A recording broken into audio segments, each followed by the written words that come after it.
माननीय मध्य प्रदेश हाईकोर्ट के द्वारा 3 मई 2024 को मध्य प्रदेश में एमपी वर्ग 3 में सेलेक्टेड बीएड कैंडिडेट के फेवर में फैसला दिया गया। अब इस 3 मई के जजमेंट के अगेंस्ट में जो डीएलएड वाले कैंडिडेट हैं वो ऑनरेबल सुप्रीम कोर्ट का दरवाजा खटखटाने जा रहे हैं। बाकायदा उनके द्वारा याची भी बनाए जा रहे हैं और याचिका में इस प्रकार से प्रेयर किया जा रहा है कि याची लाभ दिया जाए।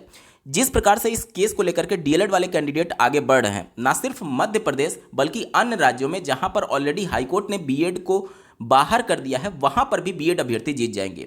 और यकीन मानिए, जिस प्रकार से केवल इस 3 मई 2024 के जजमेंट के अगेंस्ट में सुप्रीम कोर्ट का दरवाजा खटखटाया जा रहा है, वहां से भी डीएलएड अभ्यर्थियों के जीतने के 0% चांसेस रहेंगे। अगर आप फंडामेंटल्स पर काम नहीं करेंगे तो यकीन मानिए सुप्रीम कोर्ट में भी बीएड की ही जीत होगी। यहां पर हाईकोर्ट ने जो हार का कारण बताया है उसमें बहुत सारी चीज़ें उन्होंने मेंशन की हैं कि जो डीएलएड वाले कैंडिडेट हैं उनको जब पता चलता है या फिर इस आशंका से कि उनके मेरिट में नंबर कम आ रहे हैं, इस वजह से वो कोर्ट को अप्रोच करते हैं। इसके बाद उन्होंने ये कहा है कि जो सर्विस रूल है उसमें जो वैलिडिटी है सर्विस रूल की, उस पर आर्गुमेंट नहीं हुए थे डीएलएड की तरफ से। ये सभी जो पॉइंट्स हैं वो हार की वजह तो हैं, लेकिन मेन हार की वजह जो है वो 8 अप्रैल 2024 का माननीय सुप्रीम कोर्ट का जजमेंट है। क्योंकि अगर आप माननीय सुप्रीम कोर्ट में इस मैटर को चैलेंज करेंगे तो पहले बहस उस बात पर होगी कि क्लेरिफिकेशन में जो ऑर्डर सुप्रीम कोर्ट ने दिया है उसमें क्या चीज़ें हैं और उसके कंडीशंस को यहाँ के बीएड कैंडिडेट फुलफिल करते हैं अथवा नहीं। वो चीज़ें बाद में आएंगी कि वहाँ पे डीएलएड कैंडिडेट कोर्ट को कब अप्रोच करते हैं, उनका सिलेक्शन कब हुआ, उनके नंबर कम थे या अधिक थे, आर्गुमेंट हुआ या नहीं, वो सब चीज़ें बाद की बात है। मेन जो क्लेरिफिकेशन में 8 अप्रैल को सुप्रीम कोर्ट ने कहा उसके बेस पर ऑनरेबल सुप्रीम कोर्ट एग्जामिन करेगी कि यहाँ के बीएड कैंडिडेट का कंडीशन क्या है। तो वहाँ के हिसाब से माननीय सुप्रीम कोर्ट के 8 अप्रैल 2024 के क्लेरिफिकेशन के हिसाब से बीएड अभ्यर्थी बिल्कुल सेफ है और मध्य प्रदेश हाईकोर्ट भी उनके ही क्लेरिफिकेशन एप्लीकेशन के आधार पर जजमेंट दी हुई है। ठीक है, तो सबसे पहले हमें इस 8 अप्रैल 2024 के जजमेंट पर फोकस करना होगा। माननीय सुप्रीम कोर्ट का क्लेरिफिकेशन ऑर्डर अगर आप देखेंगे तो उसके 8वें पेज पर जब आप जाएंगे तो यहां पर जो एक ग्रुप ऑफ वर्ड लिखा गया है इंस्टीट्यूटेड बाय देम, यही पूरा खेल डीएलएड के पक्ष को कमजोर कर देता है। यानी कि सब्जेक्ट टू फाइनल आउटकम केवल उसी केस को माना जाएगा जो कि बीएड वाले कैंडिडेट खुद लेकर के गए हुए हैं। ठीक है, तो उस कंडीशन में यहां पर सबसे पहले ये जो इंस्टीट्यूटेड बाय देम है इसके संदर्भ में अगर आप चैलेंज करते हैं तब जाकर के डीएलएड के फेवर में कुछ हो सकता है। क्योंकि डीएलएड वाले कोर्ट को कब अप्रोच करते हैं वो सारी चीज़ें बाद की बात है। पहले जब मामला सुप्रीम कोर्ट में जाएगा तो सुप्रीम कोर्ट ने जो कंडीशंस बताई हैं उसके हिसाब से देखा जाएगा कि क्या यहाँ के बीएड कैंडिडेट उस कंडीशन को फुलफिल करते हैं अथवा नहीं। तो ध्यान देने वाली बात यह है कि मध्य प्रदेश में बीएड वाले कैंडिडेट एलिजिबिलिटी में शामिल होने के लिए खुद से कोर्ट को अप्रोच नहीं करते हैं। ठीक है, तो पहला तो पक्ष यहाँ पर मजबूत है। दूसरा, इनकी ज्वाइनिंग 11 अगस्त से पहले हुई है, दूसरा पक्ष यहाँ पर मजबूत है। तीसरा, इनका जो एडवर्टीजमेंट था उसमें BEd as a valid qualification शामिल था। तो सब कुछ चीज़ें बीएड के फेवर में हैं इस क्लेरिफिकेशन एप्लीकेशन के हिसाब से। अब इस क्लेरिफिकेशन एप्लीकेशन में सबसे पहले आपको बहस करनी होगी। यानी कि आप अगर केवल हाईकोर्ट के जजमेंट को चैलेंज कर रहे हैं, इसका मतलब ये हो गया कि आप सुप्रीम कोर्ट का जो क्लेरिफिकेशन ऑर्डर है उस पर पूरी तरीके से रिलाई कर रहे हैं। और अगर उस पर भी पूरी तरीके से रिलाई करेंगे तो यहां पर आप ध्यान दीजिए कि ये केस बीएड के द्वारा शुरू किया जाना चाहिए, तभी सुप्रीम कोर्ट कह रही है कि सब्जेक्ट टू आउटकम माना जाएगा। तो सबसे पहले आपको इस बात पर बहस करना होगा। अब आपके मन में शंका आएगी कि क्या एक बार जब कोई जजमेंट रिव्यू कर दिया गया, यानी 11 अगस्त का जो जजमेंट है ऑलरेडी रिव्यू करके 8 अप्रैल में कन्वर्ट कर दिया गया है, तो क्या इस पुनः रिव्यू के ऑर्डर पर पुनः रिव्यू होगा? ध्यान से सुनिएगा, सुप्रीम कोर्ट के पास इतनी पावर है कि अपने पुराने रिव्यू किए गए ऑर्डर पर भी वो चीज़ों को सुन सकती है। इसी का प्रयोग करते हुए एमपी क्लेरिफिकेशन एप्लीकेशन को उन्होंने रिव्यू के तौर पर ट्रीट किया है। सुप्रीम कोर्ट ने इस कोर्ट ऑर्डर में साफ तौर पर लिखा है कि एमपी स्टेट गवर्नमेंट के द्वारा इसे क्लेरिफिकेशन के लिए एप्लीकेशन दायर किया गया, लेकिन हम इसे रिव्यू के तौर पर लेते हैं। ठीक है, तो यहां पर ध्यान देने वाली बात यह है कि सुप्रीम कोर्ट के पास पावर है कि अगर इस प्रकार की कुछ चीजें हुई हैं जिसमें भारतीय संविधान के आर्टिकल्स का उल्लंघन हुआ है। क्यों उल्लंघन हुआ है? क्योंकि अगर ये इंस्टीट्यूटेड बाय देम है तो इसका मतलब ये हो गया कि हम केवल उन कैंडिडेट्स के लिए कोर्ट का दरवाजा खोले हुए हैं जो कि एडवर्टीजमेंट में शामिल नहीं थे और वो शामिल होना चाहते थे। मतलब सिर्फ कोर्ट का दरवाजा उनके लिए खुला हुआ है, यानी बीएड कैंडिडेट के लिए। यानी कि इसका मतलब ये हो गया कि आप डीएलएड कैंडिडेट को उनका संवैधानिक अधिकार जो है जिसके तहत अगर उनके साथ कुछ गलत होता है एडवर्टीजमेंट में तो वो कोर्ट का रुख अपना सकते हैं। उनसे ये संवैधानिक अधिकार छीना जा रहा है, यानी सीधे तौर पर आर्टिकल 14 का उल्लंघन हो रहा है, जिसके अंतर्गत आप कानून के समक्ष सभी कैंडिडेट को बराबर नहीं मान रहे हैं। क्यों? क्योंकि आपने इंस्टीट्यूटेड बाय देम लिख दिया। देम यहां पर बीएड के लिए यूज किया गया। उस कंडीशन में सब्जेक्ट टू आउटकम केवल उन्हीं केसेस को माना जा रहा है जो कि बीएड खुद इंस्टीट्यूटेड यानी स्थापित किया हो। उस कंडीशन में अगर डीएलएड कैंडिडेट 2 साल 3 साल से लगातार केस लड़ रहा था हाईकोर्ट में, हाईकोर्ट ने जजमेंट नहीं दिया और भर्ती को सब्जेक्ट टू आउटकम रख दिया, तो सीधे तौर पर आर्टिकल 14 का उल्लंघन है कि आप उनके इस सब्जेक्ट टू आउटकम को सब्जेक्ट टू आउटकम नहीं मान रहे हैं। देखिए यहां पर जजमेंट कुछ भी हो सकता है, जजमेंट आप कुछ भी दीजिए, लेकिन एटलीस्ट आप उस बंदे को, उस कैंडिडेट को, उस डीएलएड अभ्यर्थी को आर्टिकल 14 का लाभ तो दीजिए कि वो अगर उनके साथ कुछ गलत हो रहा है, कुछ अहित हो रहा है, तो वो एटलीस्ट कोर्ट का दरवाजा तो खटखटा सकते हैं। उनसे आप उनका मौलिक अधिकार छीन ले रहे हैं कि आप कोर्ट जा ही नहीं सकते। क्यों? क्योंकि सब्जेक्ट टू आउटकम आपका माना ही नहीं जाएगा। उस कंडीशन में ये सीधे तौर पर आर्टिकल 14 का उल्लंघन है। तो ये जो ग्रुप ऑफ वर्ड है, फ्रेज जो है, इसको लेकर के बहुत ज़्यादा डाउट है, बहुत ज़्यादा डाउट है। और अगर ये चीज़ें यहाँ से क्लियर आउट सुप्रीम कोर्ट खुद कर रही है तब जाकर के चीज़ें स्पष्ट होंगी। अन्यथा की कंडीशन में आप अगर केवल हाई कोर्ट के जजमेंट को चैलेंज करेंगे, यकीन मानिए आपके 0% चांसेस हैं जीतने के लिए, क्योंकि सुप्रीम कोर्ट अपने क्लेरिफिकेशन एप्लीकेशन पर रिलाई करेगी और उसके आधार पर बीएड कैंडिडेट का ही पक्ष 100% मजबूत है। ठीक है। साथ ही साथ यहां पर मैं विशेष तौर पर बता दूं कि जो याची लाभ की बात की जा रही है, याची लाभ, देखिए याची लाभ आप अंतिम जो आपके लिए अवसर है उसे मान करके चलिएगा। कहने का मतलब यह है, सबसे पहले देखिए इस प्रकार के केसेस में याची लाभ की संभावना बहुत कम होती है। आप ये केस देखिए, अगर मान लीजिए बीएड को यहां पर लाभ नहीं मिलता और बीएड कैंडिडेट याची लाभ के लिए जाता, तो क्या याची लाभ मिल सकता था? नहीं। अगर जीत होगी, बीएड को अगर इनवैलिड किया जाएगा तो सभी को इनवैलिड किया जाएगा, और अगर डीएलएड को मौका दिया जाएगा तो सभी डीएलएड कैंडिडेट को मौका दिया जाएगा। ऐसा नहीं है कि याची लाभ मिलेगा, लेकिन कुछ एक कंडीशन में याची लाभ भी मिलने की संभावना रहती है जब केस बहुत लंबा खिंच जाता है। तो उस कंडीशन में आप अपने आप को सिक्योर करने के लिए याची लाभ की तरफ आगे बढ़ सकते हैं। मतलब आप याची जरूर बनिए, लेकिन केवल उस पर डिपेंडेंट मत रहिएगा, क्योंकि याची लाभ की संभावना कम है, लेकिन अगर ये मामला लंबा खिंच जाता है तो वहां पर याची लाभ की भी संभावना बन सकती है। तो 1% भी अगर आपको लग रहा है कि भविष्य में जाकर के याची लाभ मिल सकता है, तो आप याची जरूर बनिएगा। डीएलएड वाले कैंडिडेट, मध्य प्रदेश की मैं बात कर रहा हूं, और ये मामला अब सिर्फ मध्य प्रदेश की से संबंधित नहीं रह गया है। मध्य प्रदेश के बाहर जितने भी कैंडिडेट हैं, चाहे आप बिहार ले लीजिए, उत्तराखंड ले लीजिए, छत्तीसगढ़ ले लीजिए, इन राज्यों के भी डीएलएड कैंडिडेट अब सतर्क हो जाइए, क्योंकि अगर यहां पर ये जो इंस्टीट्यूटेड बाय देम जो फ्रेज है इसको अगर करेक्ट नहीं किया गया, तो भले ही हाईकोर्ट आपके फेवर में फैसला दी हुई है, सुप्रीम कोर्ट में जब आप चैलेंज करेंगे या फिर रिव्यू पिटीशन फाइल होगा बीएड की तरफ से, या फिर बीएड चैलेंज करता है हाईकोर्ट के जजमेंट को,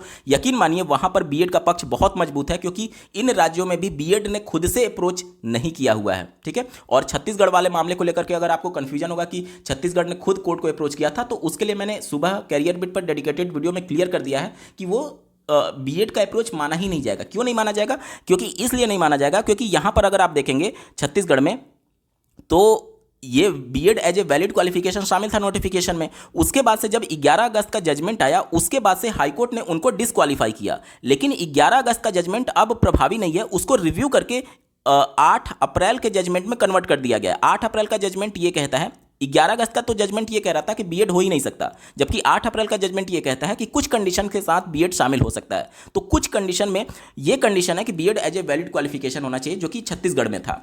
अब चूंकि हाईकोर्ट ने इस डेट के कोर्ट ऑर्डर पर रिलाई किया, उस हिसाब से उन्होंने डिस्क्वालीफाई कर दिया। इस वजह से मजबूरी में बीएड कैंडिडेट को ऑनरेबल सुप्रीम कोर्ट का रुख अपनाना पड़ा। यानी कि जब वो कोर्ट को अप्रोच कर रहे हैं, किस लिए कर रहे हैं? 11 अगस्त के जजमेंट के आधार पर जब हाईकोर्ट ने उनको डिस्क्वालीफाई किया। अब ये जजमेंट का कोई मतलब ही नहीं है, अब इस जजमेंट का मतलब है, अगर ये जजमेंट देखा जाए तो उनको डिस्क्वालीफाई किया ही नहीं जा सकता था छत्तीसगढ़ में, क्योंकि बीएड एक वैलिड क्वालिफिकेशन था उस समय। ठीक है।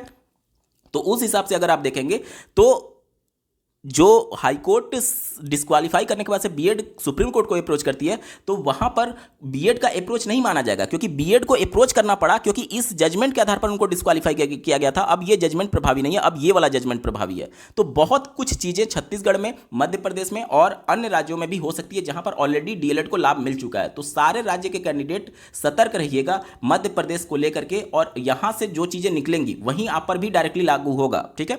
तो सबसे पहले तो ये इंस्टीट्यूटेड बाय देम को लेकर के यहां पर अगर इसको करेक्ट नहीं किया जाता है तो सीधे तौर पर आप समझिए आर्टिकल 14 का ये उल्लंघन है। और स्पेशली जो डीएलएड वाले कैंडिडेट हैं मध्य प्रदेश के, उनको वही एडवोकेट पैनल उतारना चाहिए जो कि उस समय क्लेरिफिकेशन में उपस्थित थे। उस दिन उनके द्वारा अगर आप ऑनरेबल जस्टिस के वर्ड्स को सुनेंगे, सुबह कैरियर बीट के डेडिकेटेड वीडियो में मैंने पूरा उनका वीडियो भी सुनाया था, लास्ट में आप जाकर के सुन सकते हैं।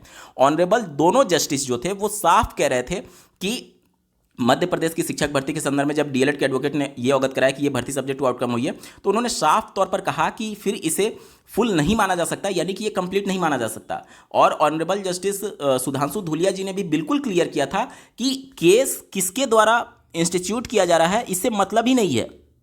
उनके द्वारा सिर्फ ये कहा गया था कि सब्जेक्ट टू आउटकम नहीं होना चाहिए। अब सब्जेक्ट टू आउटकम दो तरीके से हो सकता है। अगर बीएड एडवर्टीजमेंट में शामिल नहीं है तो वो कोर्ट को अप्रोच करेगा, और उसके हिसाब से अगर कोर्ट ने कहा कि आप इनको अलाउ करिए और वो भर्ती सब्जेक्ट टू आउटकम रख दी गई, यानी बीएड जब अप्रोच करेगा। और दूसरा कंडीशन ये हो सकता है कि डीएलएड कैंडिडेट कोर्ट को तब अप्रोच करें जब बीएड को वैलिड क्वालिफिकेशन माना गया, और उसके बाद से डीएलएड उनके अगेंस्ट में कोर्ट में जाते हैं और डीएलएड की याचिका पर सब्जेक्ट टू आउटकम होता है बीएड की एलिजिबिलिटी को लेकर के। यानी दोनों को अगर मौका दिया जाएगा तभी आर्टिकल 14 यहां पर लागू माना जाएगा। यानी दोनों को आप संवैधानिक अधिकार दे रहे हैं कि आप आकर के कोर्ट का रुख अपना सकते हैं। अगर आप ये रिस्ट्रिक्ट कर रहे हैं केवल देम लिख करके कि बीएड कैंडिडेट के पास ही केवल मौका होगा कोर्ट जाने का, यानी कि आर्टिकल 14 का सीधे तौर पर वायलेशन है। और अगर इसकी मजबूत पैरवी की गई, यकीन मानिए इंस्टीट्यूटेड बाय देम जो यहां पर फ्रेज लिखा गया है, इस फ्रेज को भी खत्म किया जा सकता है। यहां पर एक क्लेरिकल मिस्टेक से कितनी बड़ी गलती हो जाती है आप ध्यान से समझिएगा। कई बार क्या होता है कि कोर्ट के ऑर्डर में जैसे जो स्टेनोग्राफर होते हैं या फिर जो टाइपिस्ट होते हैं उनके द्वारा टाइपिंग मिस्टेक हो जाती है, जिससे बाद में जाकर के कोर्ट के जजमेंट में करेक्शन भी कराया जाता है। क्योंकि जो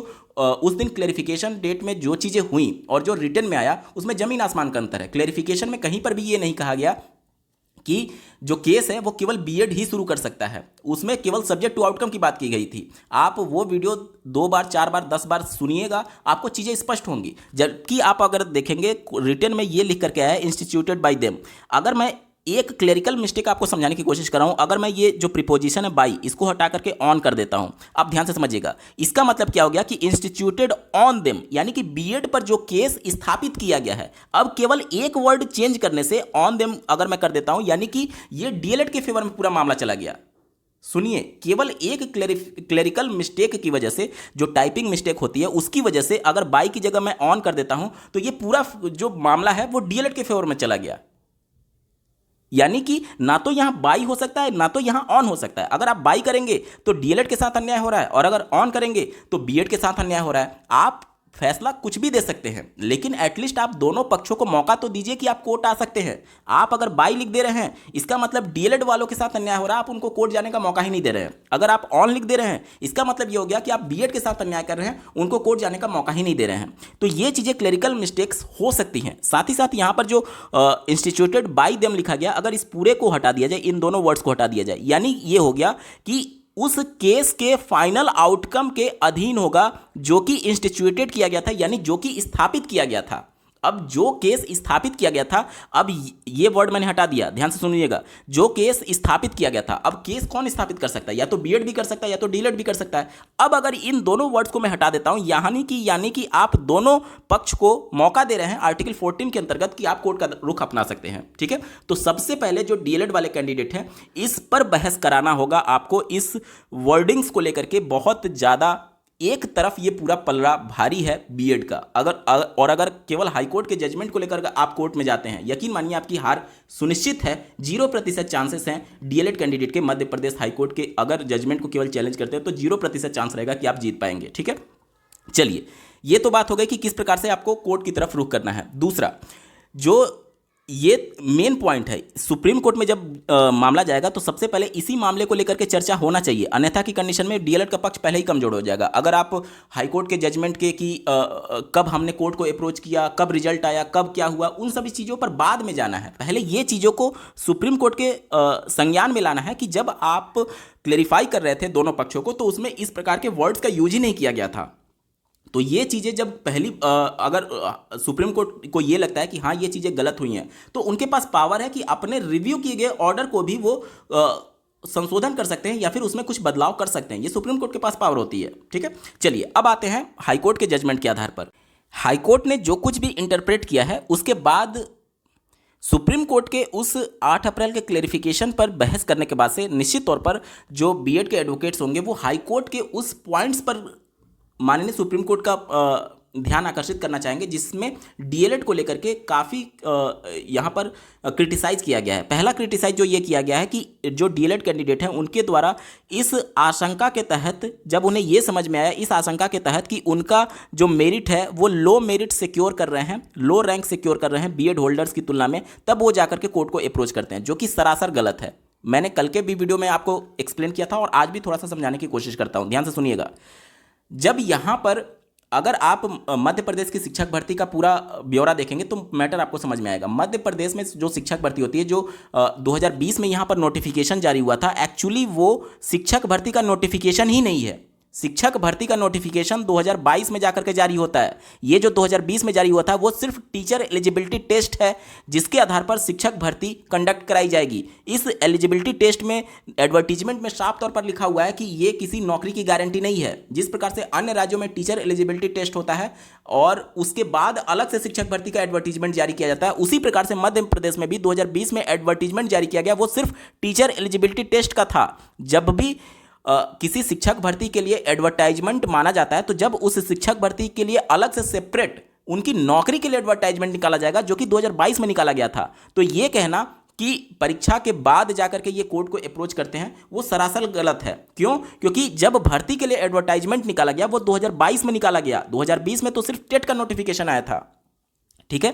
इसके साथ ही साथ आपको यह भी ध्यान देना होगा कि ये कहना कि जब इन्हें पता चल जाता है कि इनका रैंक कम है, इनका नंबर कम है, तब वो कोर्ट को अप्रोच करते हैं। कल के वीडियो में मैंने आपको बताया था कि रिजल्ट बाद में घोषित हुआ था, उस पर बहुत सारे लोगों का ये कमेंट आया कि मध्य प्रदेश में ऑनलाइन परीक्षा होती है और तुरंत ही आपको रिजल्ट आपके जो स्क्रीन होता है, कंप्यूटर स्क्रीन, उस पर शो हो जाता है। देखिए, आपका ही नंबर, इंडिविजुअल कैंडिडेट का ही नंबर केवल शो होगा, मेरिट लिस्ट वहां पर शो नहीं होती है। यानी कि आप अपना नंबर तो जान सकते हैं कि हाँ मेरा इतना नंबर है, लेकिन दूसरे का मेरी तुलना में कितना नंबर ये थोड़ी पता चलेगा। मेरिट लिस्ट में आपका रैंक कितना ये थोड़ी पता चलेगा। यानी कि हमें रैंक पता ही नहीं था जब हम कोर्ट में चैलेंज कर रहे थे। हाई कोर्ट जिस प्रकार से इंटरप्रेट करिए कि हमारा लो रैंक था, हमारा लो मेरिट था, तब हमने कोर्ट को अप्रोच किया डीएलएड वाले कैंडिडेट, जो कि सरासर गलत है। हमें केवल डीएलएड कैंडिडेट को केवल उनका नंबर पता था, उनका रैंक पता ही नहीं था। रैंक कब पता चलेगा? जब हमें मेरिट लिस्ट मिलेगी। मेरिट लिस्ट तो बाद में घोषित हुआ जब रिजल्ट जारी होता है, और रिजल्ट जारी होने से पहले ही डीएलएड वाले कैंडिडेट कोर्ट को अप्रोच कर चुके थे। तो ये वाला जो पॉइंट है हाईकोर्ट ने जो इसे हाईलाइट किया है, ये कहीं पर भी सुप्रीम कोर्ट में टिकेगा ही नहीं अगर डेट वाइज और सही से इसको मजबूत पैरवी किया जाए। देखिए, डीएलएड के पास होने के लिए कुछ भी नहीं है, लेकिन पाने के लिए पूरा संसार है। और माननीय हाईकोर्ट खुद कहती है कि जो दोनों पिटिशनर हैं इस याचिका में, उन दोनों का सिलेक्शन ऑलरेडी हो चुका है 4 अप्रैल 2023 को। यानी कि हाईकोर्ट ये करिए कि उन्हें जब ये लगता है कि उनका मेरिट कम था तब वो कोर्ट के अप्रोच करते हैं, जबकि हाईकोर्ट ये भी करिए दोनों का ऑलरेडी सिलेक्शन हो चुका है, वो मेरिट लिस्ट में आ चुके हैं। तो ये दोनों चीज़ें एक साथ नहीं हो सकती। कैंडिडेट को डर भी लग रहा है कि मेरा नंबर कम है, मेरा सिलेक्शन नहीं होगा, इसलिए मैं कोर्ट को अप्रोच कर रहा हूं, और मेरा सिलेक्शन भी हो जा रहा है। दोनों चीज़ें एक साथ नहीं हो सकती। यानी कि कहीं ना कहीं यहाँ पर चीज़ें इंटरप्रिटेशन में गलती हुई है। इसका प्रमुख कारण है कि डीएलएड की तरफ से पूरे पक्ष को मजबूती से नहीं रखा गया है। इसके अलावा जो बोला गया कि जो सर्विस रूल है वहाँ का 2018 में जो परिवर्तित किया गया था, उस पर कोई भी आर्गूमेंट नहीं हुआ, जो कि सरासर गलत है। आर्गूमेंट ना होने का प्रमुख कारण ये था कि चूंकि जब ये मैटर हाईकोर्ट में जाता है उसके समय मामला सुप्रीम कोर्ट में चला जाता है। सुप्रीम कोर्ट में जब मामला चला जाता है तो लगातार जो रिस्पोंडेंट है यानी राज्य सरकार, वो बार बार ये कहती है कि केस को आप पास ओवर कर दीजिए, क्योंकि मामला सुप्रीम कोर्ट में विचाराधीन है और हम इस पर बहस नहीं करना चाहते हैं। या फिर जो बीएड के कैंडिडेट हैं वो लगातार केस को आगे पास ओवर करने की प्रेयर करते हैं, इसलिए क्योंकि बहुत सारे क्लेरिफिकेशन एप्लीकेशन अन्य राज्यों से भी गए थे और उन सभी केसेस को लेकर के कभी आर्गूमेंट हुआ ही नहीं। और डीएलएड लगातार चाह रहा था कि आर्गुमेंट हो इन सभी चीजों पर, लेकिन जितने भी रिस्पोंडेंट थे वो आर्गुमेंट करना ही नहीं चाह रहे थे। तो इस तरीके से एक मजबूत पैरवी अगर आप करवाते हैं अपने एडवोकेट्स के माध्यम से, तभी जाकर के डीएलएड के लिए कुछ चीज़ें पॉजिटिव हो सकती हैं। अन्यथा की कंडीशन में एमपी का केस ऑलरेडी डिसाइड हो चुका है कि बीएड के ही फेवर में फैसला सुप्रीम कोर्ट में आएगा, जब तक कि आप इसके लिए सही रणनीति नहीं बनाते हैं। ठीक है। तो सबसे पहले जो 8 अप्रैल का जजमेंट है उसमें जो ग्रुप ऑफ वर्ड्स है, जो फ्रेज है, उसको लेकर के आपको सुप्रीम कोर्ट में आर्टिकल 14 के तहत बहस करानी होगी कि इस तरीके से आपने रिस्ट्रिक्ट कर दिया कि डीएलएड कैंडिडेट कोर्ट जा ही नहीं सकते, और उनके द्वारा जो मेहनत किया गया 2 साल 3 साल से, वह सब्जेक्ट टू आउटकम माना ही नहीं जा रहा है, सिर्फ एक वर्ड्स लिखने से वजह से। ठीक है। तो सबसे पहले इसको पैरवी करना है। बाकी जो एमपी हाईकोर्ट के द्वारा जजमेंट में जो निगेटिव पॉइंट्स लिखे गए हैं डीएलएड के लिए, वो एक्चुअली में निगेटिव है ही नहीं, वो पॉजिटिव है। अगर आप सही से पैरवी करेंगे तो वो चीज़ें कन्वर्ट हो जाएंगी सुप्रीम कोर्ट में। जो मैंने आपको एग्जांपल के साथ बता दिया कि पहला जो कंडीशन बताया गया इनके द्वारा आपकी ये चैलेंज करते हैं वो रिजल्ट के बाद चैलेंज करते हैं, जो कि पूरी तरीके से गलत है। रिजल्ट से पहले ही चैलेंज हो चुका था, कैंडिडेट को पता भी नहीं था कि उनके तुलना में दूसरे का रैंक या फिर मेरिट कितना है, तो लो रैंक का कोई सवाल ही नहीं उत्पन्न होता है। इसके साथ ही साथ अगर आप देखेंगे जो 2020 में एडवर्टीजमेंट आया था वो सिर्फ और सिर्फ टीचर एलिजिबिलिटी टेस्ट के लिए था, शिक्षक भर्ती के लिए एडवर्टीजमेंट बाद में आता है। ठीक है, तो ये सारी चीज़ें पॉजिटिव हो सकती हैं डीएलएड के फेवर में, लेकिन इसके लिए सबूत के साथ और मजबूत पैरवी डीएलएड को करना होगा। साथ ही साथ जो ये बातें कही गई कि जो वैलिडिटी है सर्विस रूल का, उसको आर्गुमेंट नहीं किया गया डीएलएड की तरफ से, जो कि सरासर गलत है, क्योंकि हाईकोर्ट बार बार स्टेट गवर्नमेंट और बीएड के प्रेयर के हिसाब से डेट को आगे बढ़ा रही थी, इस वजह से क्योंकि सिमिलर मैटर एपेक्स कोर्ट में पेंडिंग था और वहां पर बहस करने का कोई मतलब ही नहीं था। इस वजह से बार बार डेट दिए जा रहे थे, कभी श्री अर्णब घोष जी की क्लैरिफिकेशन को लेकर के, कभी श्री गुड्डू सिंह जी की क्लैरिफिकेशन को लेकर के, कभी श्री दीपांकर गौरव जी की क्लैरिफिकेशन को लेकर के। बहुत बार डेट सिर्फ इस वजह से पास ओवर कर दिया गया क्योंकि यहां पर चीज़ें ये कही जाती थी कि ये केस पेंडिंग है, ये केस पेंडिंग है। जब सब कुछ चीज़ें क्लियर हो गई तो उसके बाद से स्टेट ऑफ मध्य प्रदेश खुद की क्लैरिफिकेशन एप्लीकेशन लेकर के सुप्रीम कोर्ट जाती है। तो ये कहना कि उन चीज़ों पर आर्गूमेंट नहीं हुआ वो सरासर गलत है। और चैलेंज जो है वो रिजल्ट से पहले कर दिया गया था। चैलेंज जो है शिक्षक भर्ती के एडवर्टीजमेंट से पहले कर दिया गया था। एडवर्टीजमेंट सिर्फ टीचर एलिजिबिलिटी टेस्ट के लिए आया था, शिक्षक भर्ती के लिए एडवर्टीजमेंट बाद में जारी हुआ था। तो ये सारे मजबूत पॉइंट्स हैं डीएलएड के फेवर में। लेकिन इससे पहले 8 अप्रैल का जो जजमेंट है उसमें जो वर्ड्स लिखे गए हैं उसको लेकर के आपको आर्टिकल 14 के तहत बहस करानी होगी और ऑनरेबल जस्टिस का वो क्लैरिफिकेशन, चूंकि ये पब्लिक डोमेन में है तो कोई भी एडवोकेट उससे इनकार नहीं कर सकता। अगर बीएड के कैंडिडेट या फिर स्टेट ऑफ मध्य प्रदेश के एडवोकेट अगर उपस्थित होते हैं तो उससे इनकार नहीं किया जा सकता, क्योंकि ये पब्लिक डोमेन में होता है, लाइव होता है सब कुछ ऑनरेबल सुप्रीम कोर्ट की वेबसाइट पर। तो कोई भी एडवोकेट उसे डिनाई नहीं कर सकता, उसको डिक्लाइन नहीं कर सकता, उसको अस्वीकार कर ही नहीं सकता है, क्योंकि ये चीज़ें पब्लिक डोमेन में है। और अभी ताज़ा मामला है तो ऑनरेबल सुप्रीम कोर्ट को भी ये सारी चीज़ें उनके संज्ञान में होगी, और जिसे बड़े आसानी से अगर आप मजबूत पैरवी करेंगे तो आर्टिकल 14 के अंतर्गत वो वहाँ से वो चीज़ों को हटाई जा सकती हैं कि केवल आप बीएड को मौका नहीं दे सकते आर्टिकल 14 के अंतर्गत कि वो केवल कोर्ट में जाता है तो उसके ही सब्जेक्ट टू आउटकम को सब्जेक्ट टू आउटकम माना जाएगा। अगर डीएलएड के साथ अहित होता है तो जाहिर सी बात है वो भी तो कोर्ट जाने के लिए अधिकार रखता है, और उसके सब्जेक्ट टू आउटकम को सब्जेक्ट टू आउटकम माना ही नहीं जा रहा है। तो इस प्रकार से आपको मजबूत पैरवी करनी होगी। इस वीडियो को देखने के लिए आपका बहुत बहुत धन्यवाद। भगवान करे आपका दिन शुभ हो।